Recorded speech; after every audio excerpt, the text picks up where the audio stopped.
Hi everyone, good evening. I'm going to continue the series of the Great Oriental Chachamim. It's going to be the Hilula this week of a great famous Temani Yemenite Rabbi of the name Chaim Kasar, that is also popularly known as Rabbi Chaim Kasar, who was actually born in the year 1905. We're talking about 117 years ago. And he passed away in the year 1997. And it's his Hilula this week. He passed away on Chav Bet Kislev, which will be in 3 days' time, because today naturally is Yud Tet Kislev.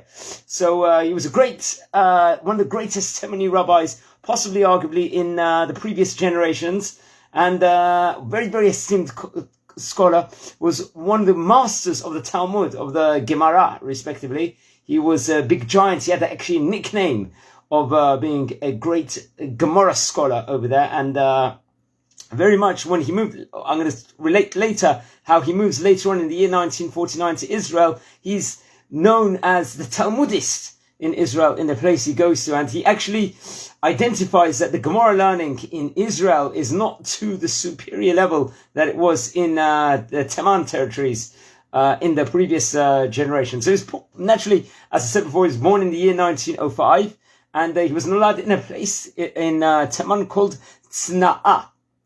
And he was obviously, naturally, his father was also a very great, had a great lineage. His name was Shmuel. And at a young age, he started learning. He was learning a lot of Torah, and also practiced a textile skill of that were trained to become a goldsmith, and was also working. In those days, people coupled Torah learning very much with a trade, because financial situations in those days were different, especially in the Yemenite territories. So he was also doing that while he was learning pretty much the whole day. Also, naturally, he was learning with the Rav of his city, with the Shimush in a great level. His Rav was Rabbi David Mazaki. And he was learning, and he was working also as a weaver at the time, also as well as a goldsmith, and was doing all these jobs.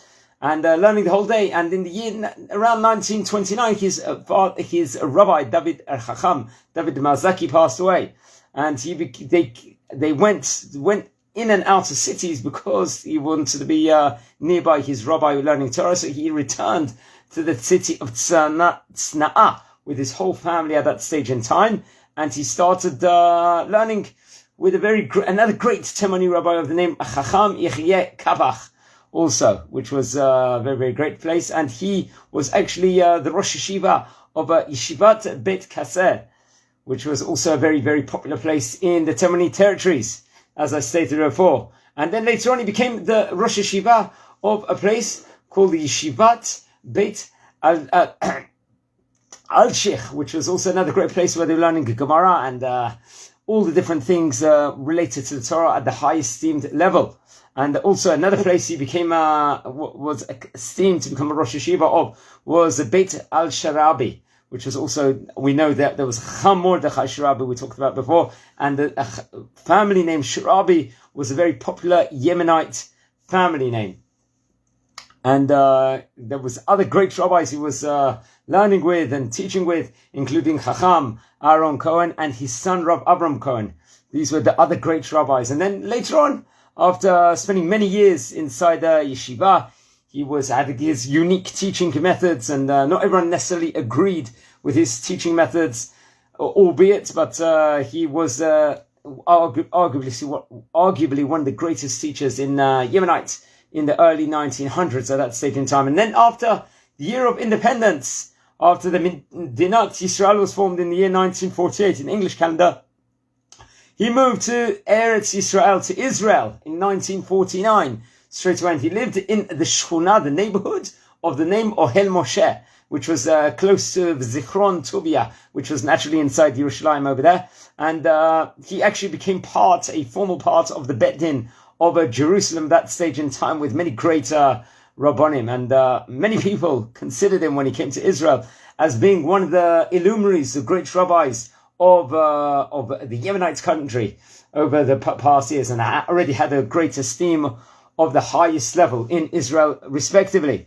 And he became one of the great rabbis of Jerusalem, and he was actually the Rav of a very great esteemed Beit Knesset in Yerushalayim, the Bet Knesset, the synagogue called the Hagoral B'Yerushalayim, which was, and his nickname, as I said before, he was a master Talmudist. His nickname over there was the Chaim Al-Garman, which was because of his expertise inside the Gemara. He was renowned all over Jerusalem and all over Israel, respectively, within regards to that.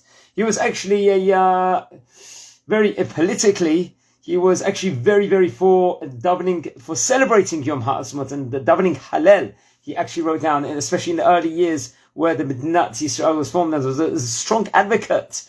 He has a chidush within regards to joining the army. We come in at a time where many people say why it's good to join the Israeli army, why it's not. Many halachic reasons for good cases on both sides if someone is a religious Jew.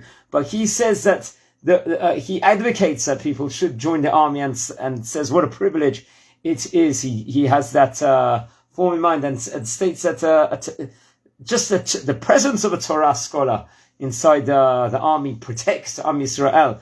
Like we obviously know, we're coming in the Parshiot of Toldot, we just said, and Parshat Vayishlach, naturally where Yaakov met Esav, and Yaakov's strength, his great strength was the Torah and the Tefillah that he had. It wasn't necessarily his mighty strength and all of that, and he very much saw how that was incorporated in the Torah, in the Parshiot, how it's related over that, how important it is and serves his country, and he very much celebrated this kind of thing. But obviously, learning Torah was obviously the pinnacle, and very, very much advocated to it.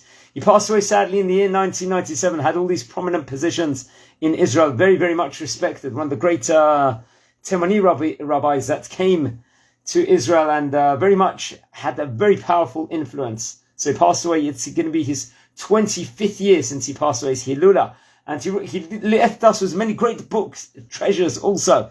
4 different books, just to note out of some of them. There was more pamphlets and everything else. There was a Chayim B'Shalom, which was a shut, which was had a compromisation of questions and answers. Also, there was a Kayitz HaMizbeach.